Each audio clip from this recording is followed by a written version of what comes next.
நமக்கும் கூட மனுஷங்களுக்கு இவ்வளோ இது இல்லை.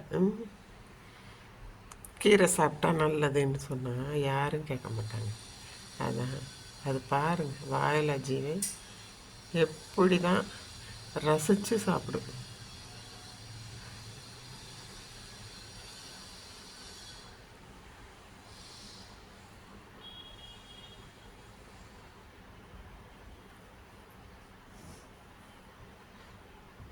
நல்லா இன்றைக்கி வேரோடு பிடுங்கிட்டு வந்துட்டேன்.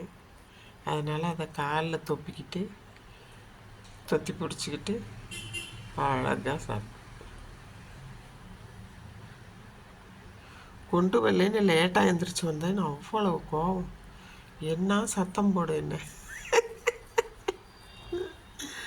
திட்டுன்னு திட்டும். அதே மாதிரி நான் படுக்க போகணும்னா டயர்டாக இருக்கு படுக்க போகிறேன்னு சொன்னால் யாரும் படுக்க விடலன்னா கத்துவா, நீ போய் படுப்பு போ, நான் பார்த்துக்கிறேன்னு சொல்லுவாள். அதுக்கு ஒரு பாஷை வச்சுருக்கேன், அது வீடியோ எடுக்க முடியறதில்ல. கொயாமையான்னு அந்த கத்து போய் படு அப்படின்னு சொல்கிற மாதிரி கண்ணை மூடி காமிக்கும், போய் தூங்கிக்கோன்னு. எத்தனை அறிவு! வாயிலா ஜீவன்னு சொல்கிறோம், அதுகளுக்கு இருக்கிற அறிவு நமக்கு கிடையாது. அந்த மாதிரி இது ரொம்ப வாயடிக்குது பாருங்கள். இதை வச்சுக்கோ ஸ்டாக், நீ சாயங்காலம் வரையிலும்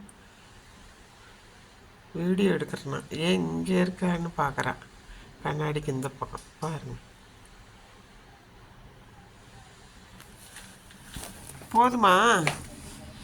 போதுமா ஃபுல்லாக ஒரு கட்டே கொண்டாந்து போட்டேன் பார். நிம்மதியாக சாப்பிடு, சரியா? போதும், அதான் போயாச்சு. பழையபடி வெயில் காயிருக்கு. அதை தொட்டதுனால காலில் மெட்டியிருந்ததுனால காலை போய் க்ளீன் பண்ண பாரு.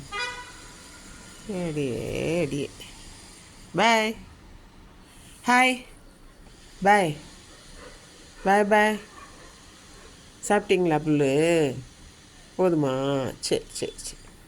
அந்த இத்தனோடு சாப்பிட்றதுக்கு தான் ஆரோக்கியம் பண்ணுறாங்க. வெயில் காஞ்சி புல் சாப்பிட்டு. பாய்.